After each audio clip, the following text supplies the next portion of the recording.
Hey guys, what's up? It's Wolf Airsoft Gaming here, giving you a product review and unboxing of the PTS Magpul 7.62 AKM Masada.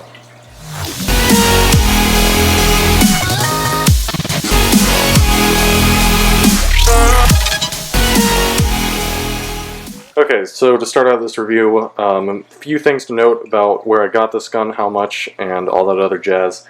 This was purchased from Airsoft GI, as you can tell by the sticker here. They include this on all of their Airsoft guns for $495.99, and it is was the last one in stock, practically in the entire world in tan, except for Airsoft GI Tactical. So there's a few in stock, and the rest of them are in circulation. Now, if you got the streamlined version, which is the current production of PTS Magpul, their Masada line, they still have 7.62 lowers available, so you can swap that out, and you'll still practically have the same type of gun.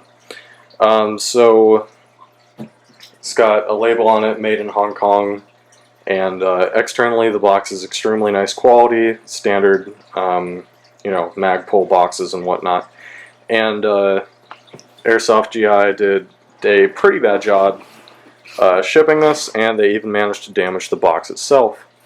So just something to note there.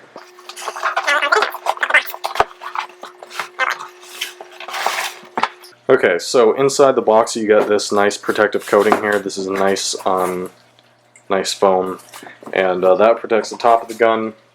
And on the inside, Airsoft GI includes a Spartan imports. I don't know why it's here, maybe that's where they got it from. But this is basically a warranty, non-transferable for the first owner. They also included an FPS sheet with .2s, past quality control. And this gun was shooting at 325 or so. That's what they credited it at. And also they've got, PTS includes this really nice, it's not even paper, it's like a cardstock almost, but thicker. Instruction manual of the AKM Masada. And the thing that's really unique about this is in the back, for draftsmen or other engineers, is awesome, or even airsoft techs. It's got the entire exploded view of the gun, so this is extremely helpful. And if you're missing a part, let's say, I don't know, gearbox, let's mix the sector gear, that's, I don't know, part E34, it looks like. They've got this sheet over here, go down to E34, and sector gear. There you go. So they've got directional placed parts, and you know exactly what's missing with your gun. Okay, so on to what's included in the box. There's the AKM Masada itself, of course, and you've got over here, just turn it that way slightly, or just move the camera over, is the AKM magazine. This is proprietary. This gun will only accept this type of magazine. Pretty much everywhere in the world is sold out in tan. There are black and OD available off eBay and whatnot, but the magazine quality is extremely nice. I've had some feeding issues, but that was more of just very strong spring, and I broke it and it works fabulous now. Another very unique feature of these waffle type AK mags for the AKM is you can see your BBs. Extremely useful, surprisingly. Other than that, they include a rear MBUS sight, which retails for about $64.99, and they also include a Fox bullet, so for removing pins and whatnot. So there's a fake bullet there. It's got www.magpul.com on it, so that's a cool included feature. And here's the rear MBUS sight by PTS. It's a flip-up sight. It's also got this, and there's a tab you pull down in the front so you can get a wider view. That's what it looks like. And it's got the PTS logo on it. And you can tell this from knockoff brands that retail for like $20 because of the black parts on it. A lot of them don't a lot of the replicas don't feature that. Now this is available for windage, and the front sight that's integrated into the gun is adjustable for elevation. So I'll put that to the side. We'll take the magazine out and onto the actual gun itself. So this being the AKM version, it has a unique AKM lower that includes the more open and longer section. This originally would probably come down to here and be that short on the 5.56 ACR version. We'll move this out of the way. So for the gun, you can see the Magpul trademarks here. Since this is the older version and their older production line, it's not in white like the SV is. However, you can paint that, which I'll do along with the fire selector. So the lower receiver is made of extremely high quality polymer that's not found on the SV version. This is, I believe, close to the real steel. I believe it's called Dew polymer, something like that. This is also composed of the rear stock, handguard, and that's it. So the upper receiver is made out of a machined aluminum. It's extremely lightweight and just absolutely outstanding. Really resistant to scratching, and overall just really high quality. The stock of the gun is 1, 2, 3, 4, 5, 6, 7 position. It also has a cheek riser that doesn't do much and takes quite a bit of effort, but it does something. So that's unique. Like I said, extremely difficult. Same with the stock, it's a bit pushy. So there's that. It also does fold. There's a button right here for that. So that folds, and from the back you can see the PTS logo and whatever that is. Oh, I guess there's a compartment in there or something. I'm not sure, but you could probably store a battery or something like that. And it doesn't lock in place. It stays in there nicely, and it just flips right back. On this side of the gun, you've got some more Magpul trademarks there and there, again with the fire selector switch and the PTS logo hand grip. This is supposed to be a sling point or something. I'm not sure, but you could probably fit a sling on there if you wanted a 1 point. As for the charging handle, this is ambidextrous, and it locks back in place. I'm not pressing the mag release, this is just from the mechanics of the gun. Locks back that far. It only goes back this far. It's not like you pull it all the way back and it catches there. And that goes enough to release that. And inside there's the hop-up wheel towards the front right there. And then this is the cylinder. It comes with a full cylinder. And to release this on this side right here, you just pull down on this and it springs back forward. Now this feature will soon become not available if you do it enough, because it grinds down the metal on the interior. But that's with every single bolt catch in the Airsoft world. Now the handguard's made out of extremely nice polymer and accepts any MOE rails that you want to install on it. And using the Fox bullet, all these pins come out, and it's just removed with this one pin here. The flash hider is just your standard orange flash hider. It is attached to 14mm positive threads. So no negative threads, you have to get an adapter for that. Which is really a shame, but I believe they all should be positive, but you know. Here you've got the mock gas block right here.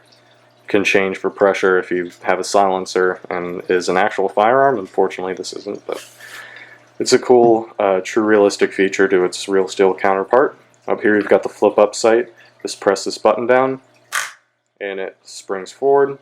This is using normal M4 front sight tool to adjust and rotate this to your elevation. To put it back down, just put it down and press this over, just like that.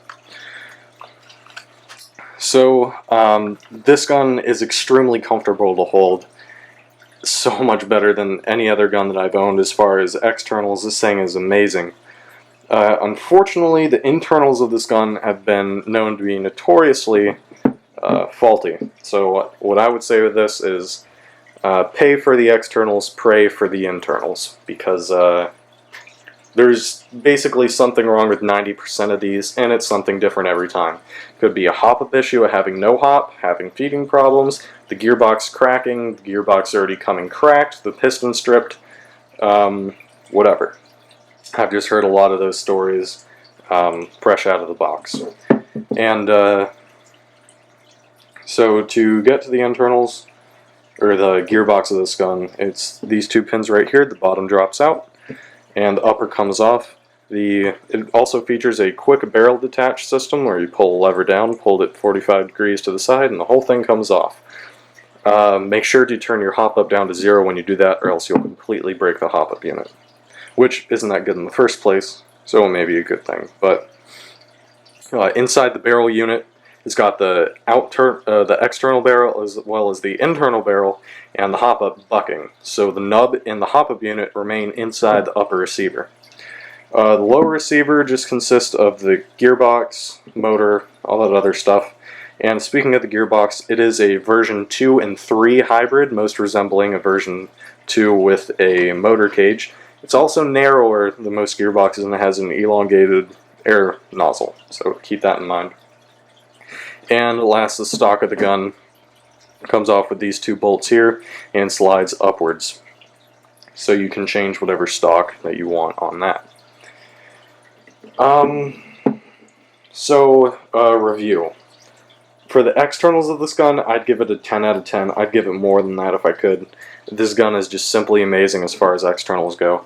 It feels extremely nice, it's lightweight, it's extremely durable, it's sturdy, there's no wobble at all. This is an extremely solid gun. And on that note, this is an extremely solid gun that can be disassembled completely in less than a minute. It's absolutely insane. So you can change the barrel out, you can put a new handguard on, you can put a new lower in, you can change the stock, and it all comes back together without any screws or bolts, just with pins, with absolutely no wobble. It's great, and it truly is an adaptive combat rifle, which ACR stands for. So as far as customizing this gun, there's really just no limit. You can have a 7.62 CQB gun, or take a minute, change out the lower and barrel, and then you've got a DMR. It's really incredible. So definitely give that points. As far as the internals go, though, the externals are great. Internals, from what I've experienced and what I've heard others, are one of the worst for a high-end AEG. Most notable thing about the gearbox is it's special, so you can't use a normal version 2 or version 3, and it's prone to cracking in the front. And I've heard that the hop-up is bad. I haven't had any bad experiences with either. However, I've had a major feeding issue in this gun right out of the box. So, performance, I'd give it a 4 out of 10. However, it was a mixture between the spring being too strong in the magazine and the hop-up bucking being too long. After those two things were fixed, this gun outperforms any gun that I've had previously, including a Polar Star M27 IAR, a HK417, and Scar H, and all the other guns I've done reviews on, and many that I haven't even posted. But it only feeds right now in semi. But when it does, this is out of the box probably 185 feet to 200 range, easy. I use a .25 gram BBs, and that shoots about 315 or so. But it's absolutely astonishing, the accuracy of this gun. Full auto, the grouping is basically like a shotgun, but that's because it still has a feeding problem. So I would recommend this gun if you wanted to do a bit of modification to it or really make it your own. You can't beat it, especially if you want a gun that you want to change to a DMR or CQB and just literally in a minute before a match. You can do that with this gun. There's also a quick spring change in the back of the gearbox.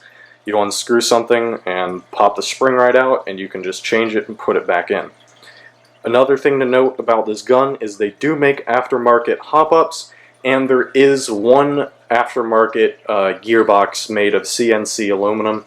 It's about $200 for the shell in 9mm bushings. However, they've cranked a 210 spring in their gearbox that they made, and it's never broken.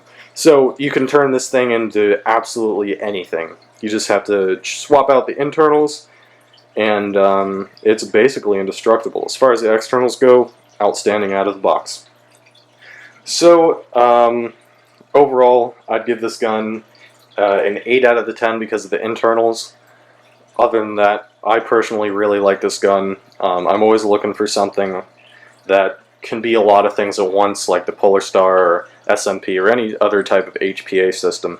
But having to carry around a tank is just, you know, troublesome and all that, and having to adjust it. But even if you did have a Polar Star, putting in a gun like this where you can change out the barrel instantly instead of the entire upper receiver and rail is an extreme plus.